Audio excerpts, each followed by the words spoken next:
Good morning students. Okay, GST का हम लोग इनडायरेक्ट टैक्सेशन में फोर्थ चैप्टर कर रहे हैं, कलेक्शन ऑफ टैक्सेस। मैं आपको यहाँ पे एक्सप्लेन करूँगा इसका थियरी पार्ट और जो भी डिटेल्स है वो, एंड अकॉर्डिंगली आपको एमसीक्यू सॉल्व करने में हेल्प होगा इससे। सो चालू करते हैं हम लोग। यहाँ पे इमेज एक्चुअली हॉरिजॉन्टल है बिकॉज वर्टिकल में बैठ नहीं रहा था and it was blurry. Okay, so थोड़ा एडजस्ट कर लो। आपको नोट्स का इमेजेस में भेजता रहूँगा, लेकिन जस्ट आपको अगर इनकेस फ़िलहाल लॉकडाउन है सो प्रिंट आउट नहीं मिला तो आप इस सॉफ्ट कॉपी को देख के पढ़ाई कर सकते हो। तो देखो, सबसे बड़ी बात तो यहाँ पे कलेक्शन ऑफ टैक्सेस में आपको जो CGST, SGST, IGST, UTGST ये सब जो है इनका इंट्रोडक्शन है। फिलहाल जब भी इंट्रा स्टेट सप्लाई होगा, इंट्रा स्टेट मतलब विद इन स्टेट सप्लाई होगा, तो आप CGST, SGST और UTGST चार्ज करोगे। और if there is a inter state supply मतलब दो स्टेट्स के बीच में सप्लाई हो रहा है तो IGST चार्ज होगा। सो देखो, CGST का फुल फॉर्म क्या है? So it is central goods and service tax, it is for intra state supply. SGST जो होगा अगेन इंट्रा स्टेट सप्लाई के लिए है विद इन स्टेट, लेकिन and UTGST that is intra state supply with in union territory. और IGST जो बोला था वो इंटर स्टेट सप्लाई के ऊपर चार्ज होता है, या फिर इंपोर्ट के ऊपर भी चार्ज हो सकता है IGST। अभी आपको फ़िलहाल तो CGST और IGST का स्टडी करना है डिटेल में। हम लोगों ने CGST का फुल फॉर्म मैंने आपको बताया था, इंटर स्टेट सप्लाईज के लिए चार्ज होता है ये। ओके, एंड CGST जो है ये लेवी किस पे होगा? तो it shall be levied on the value determined under section 15। और रेट्स की बात करोगे तो अलग अलग रेट्स लगते हैं यहाँ पे, but not exceeding 20%। And payment जो है ये ऑब्वियसली कौन करेगा? टैक्सेबल पर्सन करेगा। अभी टैक्सेबल पर्सन कौन है ये आगे है आपको यहाँ पे। IGST की बात करोगे तो the levy shall be called integrated goods and service tax, and ये जो है ये चार्ज होता है inter state supplies of goods और सर्विसेज या फिर दोनों के ऊपर। Again IGST on goods imported into India shall be levied and collected in accordance with the provisions of Custom Tariff Act 1975। जो इंपोर्ट है उसके ऊपर भी IGST आप चार्ज कर सकते हो। और रेट्स की बात करोगे तो अगेन जो भी नोटिफाइड रेट्स है वही होंगे, बट नॉट एक्सीडिंग 40%। अभी ये जो CGST, SGST, IGST, UTGST ये जो पेएबल है ये कौन पे करने वाला है? तो it is payable by taxable person. और टैक्सेबल पर्सन कौन हो गए? तो दो होंगे, एक सप्लायर होगा, एक रेसिपिएंट होगा। तो taxable person is a supplier and tax payable by supplier, इसको बोला जाता है नॉर्मल और फॉरवर्ड चार्ज। अगर सप्लायर पे कर रहा है तो it is a forward charge. And supply should be subject to tax in hands of recipient only in the following cases. Recipient taxes pay करेगा, कब पे करेगा? तो तीन कंडीशंस है। एक तो notified supply under section 9 subsection 3, जहाँ पे कैशू नट्स, टोबैको या फिर लॉटरी टिकट्स इनका अगर सप्लाई हो रहा है तो रेसिपिएंट टैक्स पे करेगा। Then supply receive from unrecognized person, unregistered person. अगर अनरजिस्टर्ड पर्सन से सप्लाई आया तो भी जो टैक्स है वो पे कौन करेगा? तो रेसिपिएंट ही करेगा। और e-commerce operator under section 9 subsection 5, in that case also that tax will be payable by recipient only. So when tax is payable by recipient, it is known as a reverse charge mechanism, RCM उसको बोला जाता है।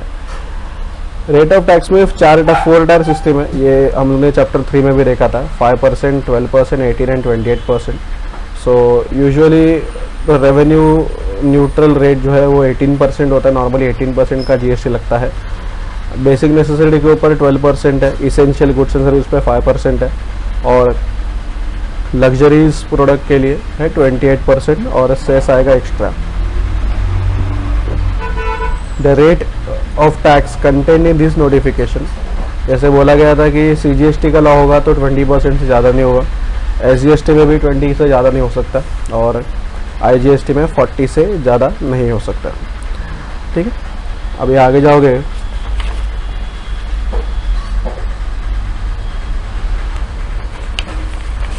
ये पहले chapter में भी आपको clear किया था कि 5 तरह के प्रोडक्ट्स हैं जिनके ऊपर आज भी GST नहीं लगता।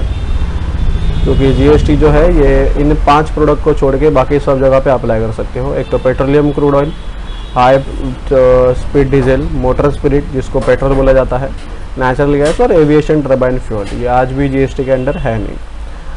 अभी हम लोग को जो हम लोगों ने भी पढ़ा था कि रिवर्स चार्ज मैकेनिज्म के बेस में आप रेसिपिएंट को टैक्सेस पे करना पड़ता है, तो उसका टेबल है कि GST on reverse charge on notified goods, कौन से गुड्स के परचेस के ऊपर रेसिपिएंट को टैक्स भरना पड़ेगा, और नीचे अगर आप देखोगे तो कौन से सर्विसेज अवेल करने के बाद रेसिपिएंट को टैक्स भरना पड़ेगा।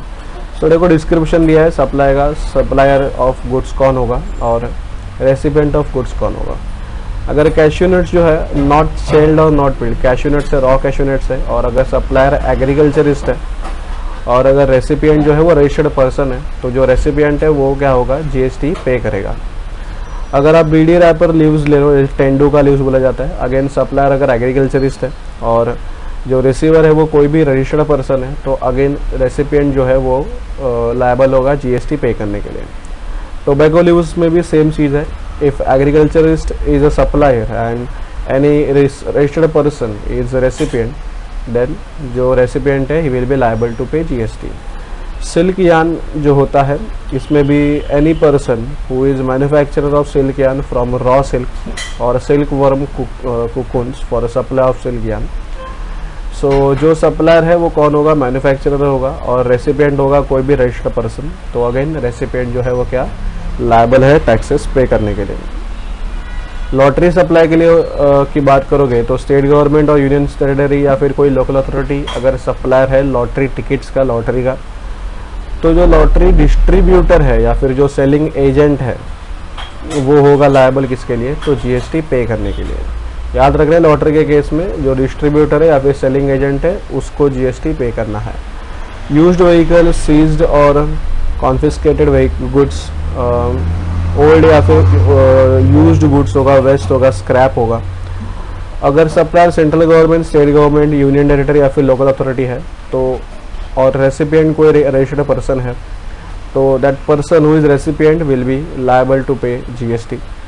रॉ कॉटन का अगर सप्लाई हो रहा है और एग्रीकल्चरिस्ट सप्लाई कर रहा है, तो जो भी रजिस्टर्ड पर्सन उसको रिसीव करेगा that person will be liable to pay GST. ये तो हो गई गुड्स की बात। इसमें कैश्यू नट्स आ गए, बीडी रैपर लीव्स आ गए, टोबैको लीव्स आ गए, सिल्क यान, लॉटरी, यूज व्हीकल्स आ गए और रॉ कॉटन आ गया। अब इस सर्विसेज की बात करोगे तो ऐसे कौन से सर्विसेज है जहाँ पे जो रिसीवर है उसको टैक्स पे करना पड़ता है अंडर रिवर्स चार्ज मैकेनिज्म। पहले देखो, supply of services by goods transport agency, GTA उसको बोला जाता है, in respect of transportation of goods by road to any factory और सोसाइटी। ऑब्वियसली अगर सप्लायर गुड्स ट्रांसपोर्ट एजेंसी है तो जो रेसिपिएंट है, मतलब कोई भी फैक्ट्री होगा, कोई भी सोसाइटी होगा, that recipient is liable to pay taxes. अगर आप क्या कर रहे हो, गुड्स को सप्लाई कर रहे हो गुड्स ट्रांसपोर्ट एजेंसी के थ्रू, तो जो रिसीवर है उसको टैक्सेस पे करना पड़ता है।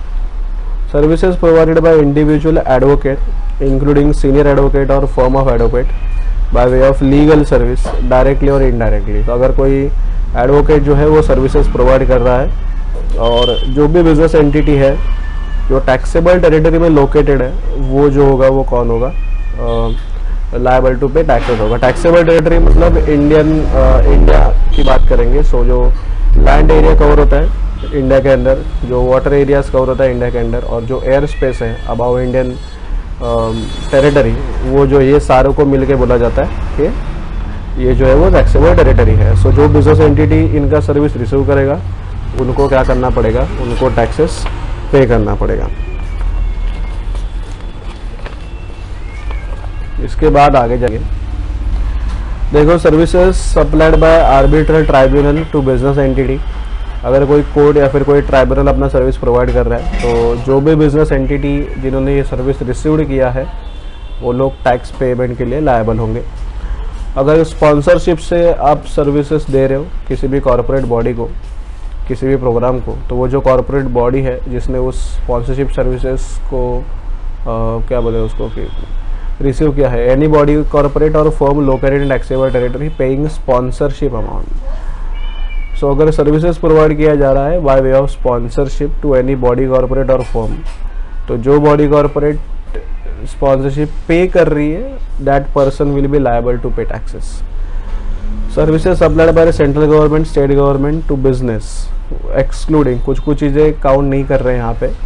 अगर आप रेंटिंग ऑफ इमूवेबल प्रॉपर्टी है तो जीएसटी में नहीं आ रहा है. Then services by department of post, अगर पोस्ट कोई सर्विस प्रोवाइड कर रहा है, स्पेसिफिकली कौन से सर्विस है उसमें, स्पीड पोस्ट है, एक्सप्रेस पार्सल पोस्ट है, लाइफ इंश्योरेंस है, एजेंसी फंक्शन है, या फिर अगर आप किसी एयरक्राफ्ट वेसल के रिलेशन में कोई सर्विस प्रोवाइड कर रहे हो, या फिर ट्रांसपोर्टेशन ऑफ गुड्स और पैसेंजर हो रहा है, ये सारे सर्विसेज को छोड़ के अगर बाकी कोई भी सर्विस प्रोवाइड किया जा रहा है by government to any business entity, तो वो जो बिजनेस एंटिटी है वो लायबल होगा टैक्सेस पे करने के लिए. Services supplied by the government by way of renting of immovable property, अगर गवर्नमेंट सर्विस प्रोवाइड कर रहा है कैसे, तो इमूवेबल प्रॉपर्टी को रेंट करके, और ये सर्विस जो है वो किसको प्रोवाइड हो रहा है, रजिस्टर्ड पर्सन को. तो अगेन जो पर्सन जो रजिस्टर्ड है under central goods and service tax act 2017, वो पर्सन जो होगा वो लायबल होगा टैक्सेस के लिए. अगर कोई भी डायरेक्टर सर्विस प्रोवाइड कर रहा है टू कंपनी, तो जो कंपनी है वो कंपनी पे करेगी टैक्सेस. कुछ एग्जांपल जो है वो, जैसे ऊपर का पहला वाला एग्जांपल देखा था, थर्ड वन, अब ये सिक्स्थ वन, ये अलग अलग है. यहाँ पे डायरेक्टर ने सर्विस सप्लाई किया कंपनी को, सो कंपनी ये लायबल हो जाएगी किसके लिए, जीएसटी पे करने के लिए. देन सर्विसेज, अगर कोई इंश्योरेंस एजेंट सप्लाई कर रहा है, services supplied by insurance agent to any person carrying on insurance business. So जो पर्सन बिजनेस कैरी कर रहा है, मतलब समझो यहाँ पे कि LIC कंपनी का कोई इंश्योरेंस एजेंट है, उसने किसी एक कंपनी को अपनी सर्विस प्रोवाइड की, और वो जो कंपनी है वो भी इंश्योरेंस के बिजनेस में काम कर रही है, तो वो जो पर्सन है जो इंश्योरेंस बिजनेस काम कैरी आउट कर रहा है वो लायबल होगा टैक्सेस पे करने के लिए.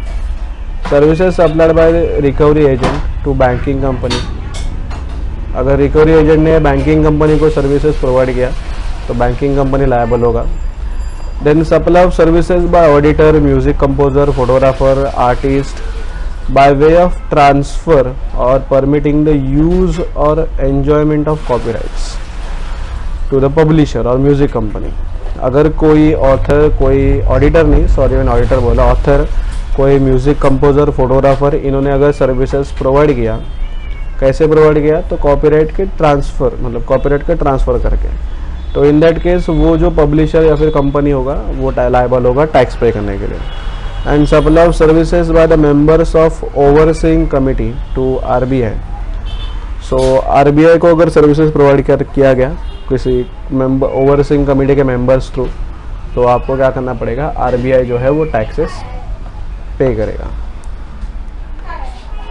नीचे देखो एग्जाम्पल एक दिया हुआ है हमें, GT jewellers limited paid 50 lakh for sponsorship of miss India beauty programme in Mumbai to a stylish and company, a partnership firm. Is it a taxable supply and who is liable to pay GST? GT jewellers ने क्या किया, 50 लाख का sponsorship दिया, किसको दिया, stylish and company को, जो partnership firm है और जिन्होंने मिस इंडिया कॉन्टेस्ट जो है वो कैरी आउट किया. देखो ऊपर ही आपको मिलेगा second point, services provided by sponsorship to any body corporate. So in that case ये जो है ये टैक्सेबल सप्लाई है, yes it is a taxable supply, notified under section 3 section 9 subsection 3. And जो GST है वो कौन पे करेगा, ऑब्वियसली जो रेसिपिएंट है वो क्या करेगा, वो पे करेगा यहाँ पे. सो देखो यहाँ पे इन दिस केस यहाँ पे GST जो है वो कौन पे करने वाला है, देखो GT ज्वेलर्स, क्योंकि ऊपर का अगर आप पॉइंट देखोगे तो services provided by way of sponsorship to any body corporate और अ फर्म.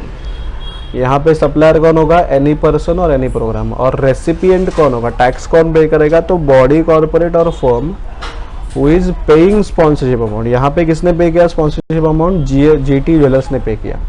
सो यहाँ पे क्या होगा, GT ज्वेलर्स जो है वो क्या करेगा, टैक्स पे करने वाला है. आगे जाते हैं.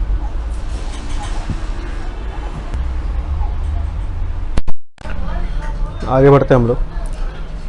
इलेक्ट्रॉनिक ऊपर से वाला पार्ट रह गया, notified services under only IGST। यहाँ पे दो टाइप के सर्विसेज आपको प्रोवाइड किए गए जो IGST के अंडर आते हैं, and on which GST shall be levied under reverse charge mechanism. पहला बोला है any services supply by any person who is located in non taxable territory to any person other than non taxable online recipient. अगर service provide कर रहे हो किसी भी person को जो नॉन टैक्सेबल ऑनलाइन रेसिपिएंट है, और ये जो सर्विसेज प्रोवाइड हो रहा है ये नॉन टैक्सेबल टेरिटरी में हो रहा है, तो ऑब्वियसली इसमें रेसिपिएंट जो होगा मतलब any person located in taxable territory other than non taxable online recipient, वो जो रेसिपिएंट होगा वो लायबल टू पे टैक्सेस होगा, और जो सप्लायर है वो कौन होगा, तो ऐसा पर्सन जो नॉन टैक्सेबल टेरिटरी में लोकेटेड है। बराबर है। नॉन टैक्सेबल टेरिटरी मतलब समझो कोई बंदा बाहर बैठा है इंडिया के बाहर और उसने हमें सर्विस दिया यहाँ पे, तो इन दैट केस सप्लायर जो है वो आउट ऑफ इंडिया है और रिसीवर जो है वो हम लोग इंडिया में बैठे हैं, तो ऑब्वियसली टैक्स कौन पे करने वाला है, हम लोग पे करने वाले हैं। Services supplied by a person located in non taxable territory by way of transportation of goods by vessel from place outside India up to the custom station of clearance in India. अगर किसी person ने जो non taxable territory में है उसने goods का transportation किया vessel से फ्रॉम आउटसाइड इंडिया, देश के बाहर से कहाँ तक, तो हमारे कस्टम डिपार्टमेंट पर। तो इन दैट केस ऑल्सो जो इम्पोर्टर है जो इंडियन टेरिटरी में है जो टैक्सेबल टेरिटरी में लोकेटेड है वो टैक्स पे करेगा, और सप्लायर कौन होगा ये केस में, अ person located in non taxable territory. दोनों ऊपर वाले केस में नॉन टैक्सेबल ऑनलाइन रेसिपिएंट ये बोला था, देखो वहाँ पे नीचे दिया है कौन कौन है, तो उसमें कोई भी गवर्नमेंट आएगा, लोकल अथॉरिटी आएगी, इंडिविजुअल आएगा, और any other person who is unregistered. So ऐसे लोग यहाँ पे आएंगे, and such person receiving online information and database access और retrieval services in relation to the purpose other than commerce, industry और एनी अदर बिजनेस और profession located in taxable territory. अगर government को, लोकल अथॉरिटी को, किसी भी individual को या फिर किसी भी अनरजिस्टर्ड पर्सन को कोई इन्फॉर्मेशन या फिर डेटाबेस मिल रहा है, एंड जो पर्पज़ है वो क्या बोला यहाँ पे, तो पर्पज़ जो है वो बिजनेस छोड़ के मतलब कॉमर्स, इंडस्ट्री, बिजनेस छोड़ के और किसी पर्पज़ के अंडर अगर उनको डेटाबेस मिल रहा है तो उन लोग को क्या बोला जाएगा, नॉन टैक्सेबल ऑनलाइन रेसिपिएंट। नीचे वाला जो पॉइंट है वो इम्पोर्टेंट है यहाँ पे, क्योंकि ये हम लोग का डेली लाइफ का पार्ट है। Electronic commerce operator, that is जो हम लोग आजकल ऑनलाइन शॉपिंग और वो सब करते हैं तो वो यहाँ से ही होता है।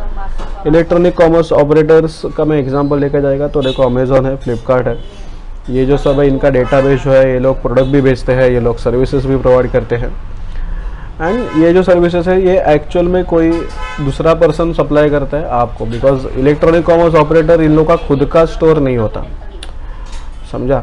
मतलब if I am Amazon person, अभी ठीक है, अभी आज के डेट में बहुत सारे इलेक्ट्रॉनिक कॉमर्स ऑपरेटर खुद के भी क्या बोलते हैं उसको कि प्रोडक्शन सेंटर्स और ये सब सेटअप कर रहे हैं, लेकिन एग्जांपल ले स्टार्टिंग कैसे हुआ था इनका। तो अमेजोन का काम कैसे होता है कि समझो मुझे चाहिए मुझे समझो कोई बाइक का एक कंपोनेंट चाहिए जो मुझे यहाँ पे मिल नहीं रहा है या फिर यहाँ पे मुझे महंगा मिल रहा है, तो अमेजोन वाला क्या करेगा, तो बेसिकली अमेजोन वाला जो होगा उसका टाइप होता है अलग अलग दुकान वालों के साथ, और आपका अगर आप ऐप के ऊपर अपना रिक्वायरमेंट डालोगे आपको क्या चाहिए, अमेजोन वाले उनको सर्च करेंगे और उनको मालूम पड़ेगा कि भाई दिल्ली में एक समझो रैंडम स्टोर है, वहाँ पे वो सस्ता मिल रहा है।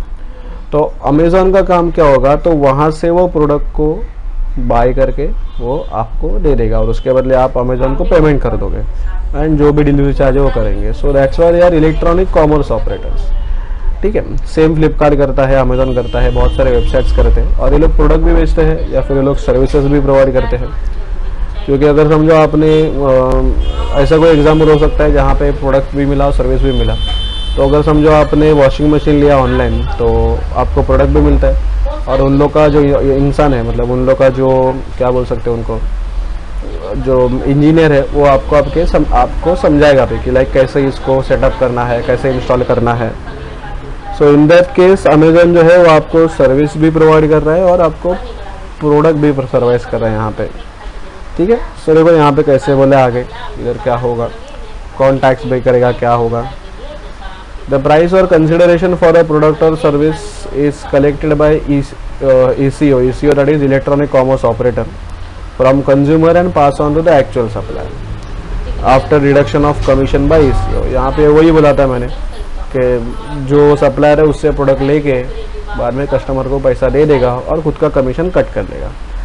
रेडियो टैक्सी भी एक टाइप आता है यहाँ पे, इसका मतलब है taxi including radio cab by whatever name called, which is in two-way radio communication with the central control office and is enabled for tracking under GPS और GPRS। कुछ सर्विसेज है यहाँ पे जहाँ पे टैक्स जो है वो पे कौन करेगा, इलेक्ट्रॉनिक कॉमर्स ऑपरेटर पे करेगा। सो देखो वो सर्विसेज इंपॉर्टेंट है। सबसे पहले बोले services by way of transportation of passengers by radio taxi, motor cab, maxi cab और मोटरसाइकिल। सप्लायर कौन होगा, ऑब्वियसली ड्राइवर होगा, ड्राइवर आपका गाड़ी चला के सर्विस देगा। रेसिडेंट कौन होगा, कोई भी पर्सन हो सकता है, लेकिन जीएसटी कौन पे करेगा, तो इलेक्ट्रॉनिक कॉमर्स ऑपरेटर, मतलब ओला उबेर वाले। आपने ओला ऐप से कार बुक किया, ड्राइवर आपको गाड़ी में लेके गया, आपको जगह पे छोड़ दिया, तो ना ड्राइवर जीएसटी पे करेगा ना आप जीएसटी पे करोगे। जीएसटी पे कौन करेगा, तो आपने ओला से बुक किया तो ओला पे करेगा।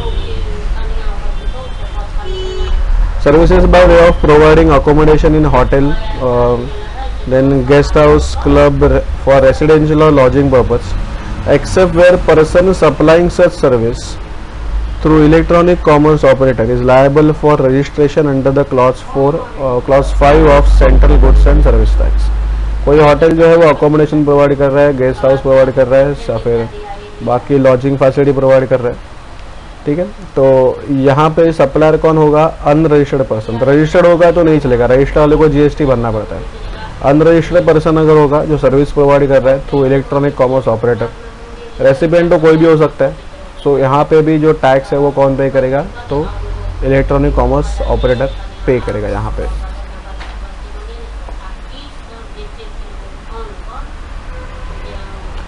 आगे जाते हैं। The person liable to pay GST for above specified services when supplied through electronic commerce operator। अभी सर्विसेज की बात करेंगे। पहला देखो, if ECO is located in a taxable territory, the person liable to pay taxes कौन है, तो ECO है। अगर आपको इलेक्ट्रॉनिक कॉमर्स ऑपरेटर के थ्रू सर्विसेज मिल रहा है और यहाँ पे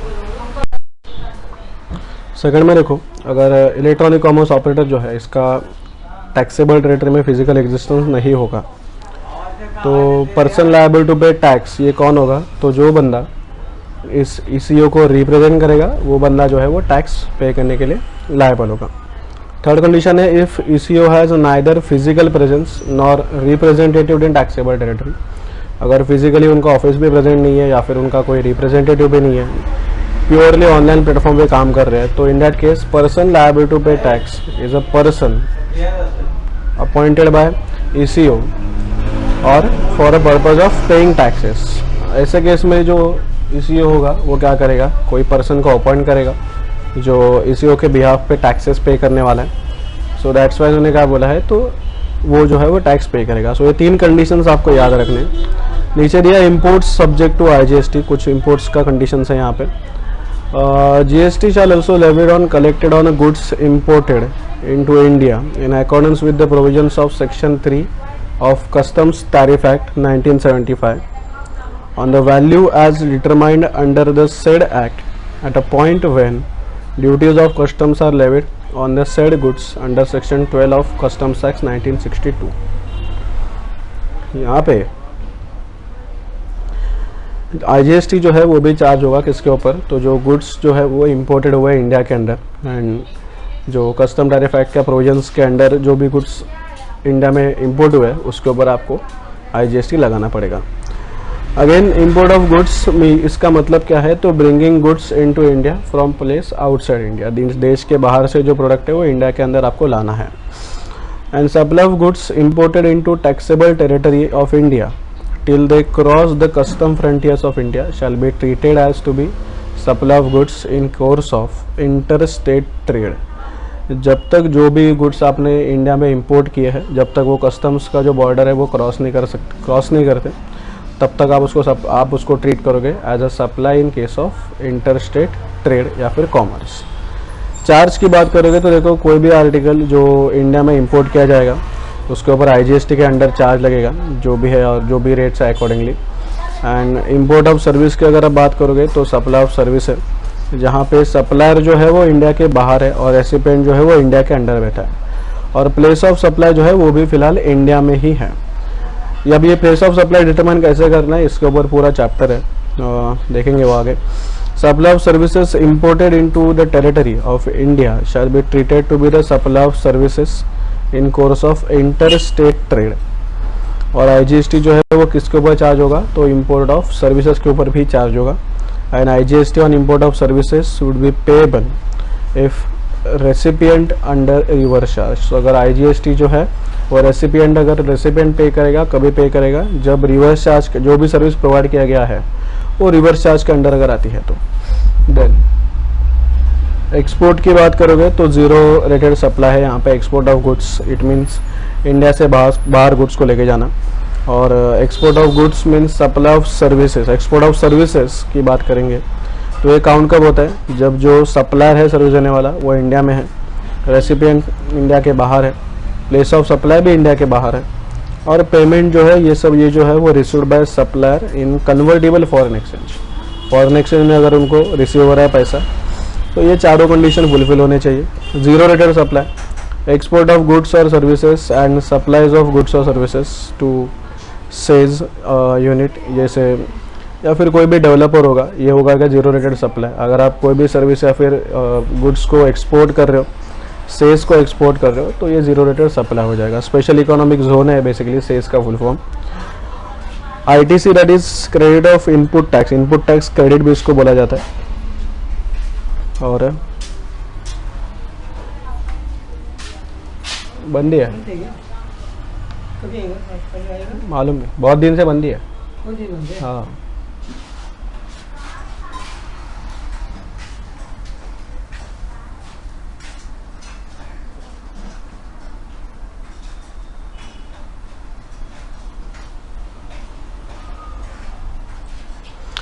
ITC की बात करोगे तो इनपुट टैक्स क्रेडिट जो है कब मिलेगा, जब आप जीरो रेटेड सप्लाई कर रहे हो और इवन दो वो जो सप्लाई है वो एग्जम्प्टेड हुआ फिर भी वहाँ पे आपको ITC that is input tax credit मिल जाएगा।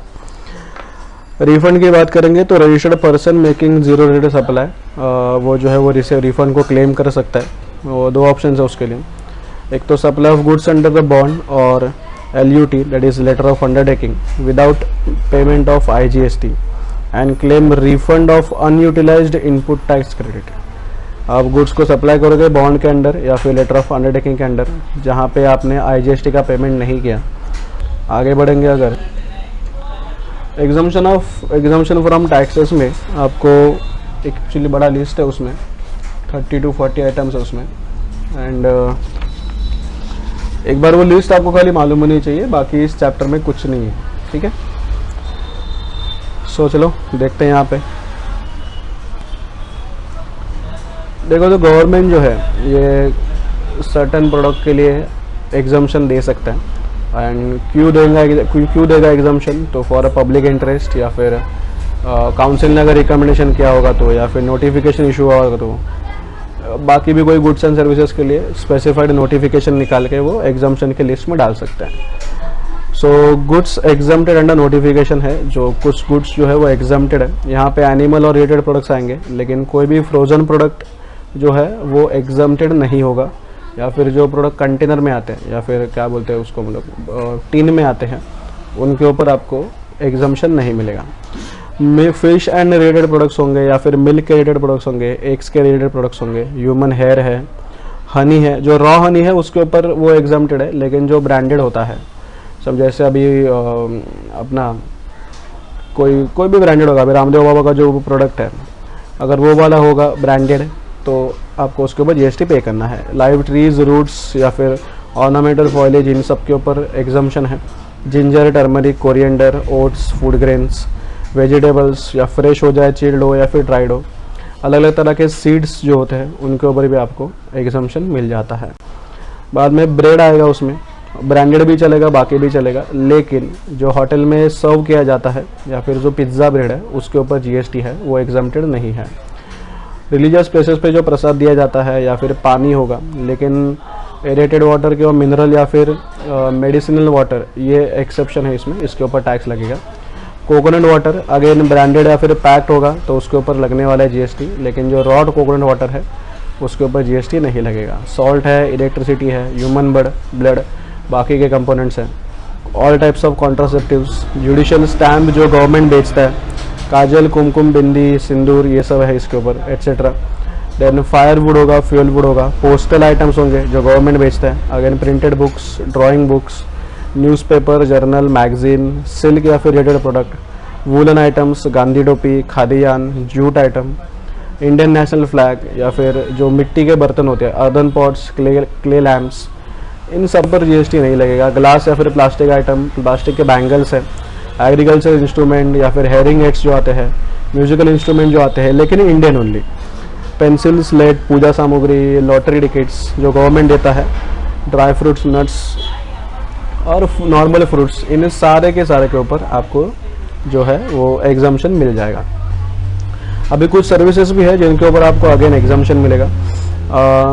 जो सर्विसेज अगर किसी भी एंटिटी ने जो चैरिटेबल ट्रस्ट के लिए रजिस्टर्ड है, चैरिटेबल ट्रस्ट करके रजिस्टर्ड है, अगर उन्होंने कोई चैरिटेबल सर्विसेज दिया तो एग्जम्प्टेड है। Then pure services by government, जो गवर्नमेंट जो प्योर सर्विस देगा जैसे रेलवे का सर्विस होगा या फिर बाकी होगा, उसके ऊपर आपको जीएसटी नहीं लगेगा। देन गवर्नमेंट ने समझो कोई भी म्यूनसिपालिटी के लिए, पंचायत के लिए कोई कुछ फंक्शन किया तो उसके ऊपर भी जीएसटी नहीं लगता है। Then services, other services by government, उसमें कुछ एक्सेप्शंस है। देखो स्पीड पोस्ट का सर्विस होगा, एजेंसी सर्विस होगा, इन ये एग्जाम्पशन में नहीं आते हैं। या फिर services in relation to aircraft, vessel, transport of goods और passenger, renting of immovable property, ये सारे के सारे के ऊपर ये सारे के सारे जो है एक्सेप्शंस है। ये छोड़ के बाकी जो भी सर्विसेज गवर्नमेंट देता है वो एग्जाम्प्टेड है। लेबर कॉन्ट्रैक्ट्स होंगे प्रधानमंत्री आवास योजना के अंडर, या फिर सिंगल रेसिडेंशियल यूनिट बनाने के लिए कोई लेबर कॉन्ट्रैक्ट होगा, तो ये सारे एग्जाम्पशन में आते हैं। Then renting of immovable property है, या फिर सर्विसेज फॉर रिलीजियस पर्पज़ है। अगेन होटल में जो सर्विस दिया जाता है, जो लॉजिंग होता है, स्टे जहाँ पे होता है, लेकिन दिन का टैरिफ 1000 से कम होना चाहिए तो ही आपको एग्जाम्पशन मिलेगा। Transport of passenger by air, starting और एंडिंग इन नॉर्थर्न और ईस्टर्न स्टेट्स, अगर आप नॉर्थ ईस्ट स्टेट में ट्रांसपोर्ट ऑफ पैसेंजर दे रहे हो एयर से तो वो भी एग्जाम्प्टेड है। Non AC contract carriage other than radio taxi for transportation of passenger, अगर आप नॉन एसी ट्रांसपोर्टेशन दे रहे हो रेडियो टैक्सी छोड़ के तो अगेन एग्जाम्प्टेड है। Transport of goods bye railway, लेकिन उसमें फर्स्ट क्लास या फिर एसी क्लास नहीं आएगा। Metro, mono, waterways, public transport, taxi, rickshaw, ये सारे जीएसटी से एग्जाम्प्टेड है। Transportation of goods by roads and inland waterways except goods transport agency या फिर कुरियर सर्विस, इसके ऊपर टैक्सेस लगता है। ये देखा था हम लोगों ने कि जीटीए के ऊपर टैक्स लगेगा, जो रेसिपिएंट है वो टैक्स पे करेगा। ट्रांसपोर्टेशन बाय रेल और vessel in India for specified goods, जैसे कोई रिलीफ मटेरियल होगा, किधर कुछ प्रॉब्लम हुआ, रिलीफ मटेरियल दिया गवर्नमेंट ने, डिफेंस इक्विपमेंट है, एग्रीकल्चर प्रोड्यूस है, इन सारे के ऊपर जीएसटी नहीं लगेगा। Hire charges received from state government to carry more than 12 passengers और from GTA of transportation of goods, अगर आप 12 से ज़्यादा पैसेंजर ट्रांसपोर्ट कर रहे हो और आपको हायर चार्जेस मिल रहा है फ्रॉम स्टेट ट्रांसपोर्ट, एग्जाम्प्टेड हो, या फिर transportation of goods by road exempted हो। टोल चार्जेस जो होता है या फिर आरबीआई सर्विसेज जो देगा। बैंकिंग सर्विसेज है, बेसिक बैंकिंग सर्विसेज, एलआईसी का सर्विस, आईआरडीआई का सर्विसेज, देन सेबी का सर्विस, कार्ड सर्विस जो देता है बैंक, ये सारे के सारे जो है वो क्या है एग्जाम्प्टेड है। अगेन बैंक फैसिलिटेटर जो होता है, जो बैंकिंग या फिर इंश्योरेंस कंपनी को सर्विसेज प्रोवाइड करता है, आर्बिट्रल ट्राइब्यूनल या फिर कोर्ट जो सर्विस प्रोवाइड करता है किसी भी पर्सन को, लेकिन other than business entity. Services by advocates, then vet clinic, journalist, public library, then services by organization regarding business exhibitions, again sponsorship of sporting event approved by government का event होना चाहिए। और एग्रीकल्चरल सर्विस सेक्टर को जो भी services दिया जाता है, ये सारे के सारे जो है वो एग्जाम्प्टेड है यहाँ पे। इसके बेस पर कुछ क्वेश्चंस है जो आपको मैं व्हाट्सएप पे भेज दूंगा और वहाँ से आपका जो प्रैक्टिस है वो हो जाएगा फिलहाल तो। सो देखो फिलहाल तो 2 चैप्टर किया, for a collection of tax और एग्जम्पशन फ्रॉम टैक्स, ये 2 चैप्टर यहाँ पे हो चुके हैं।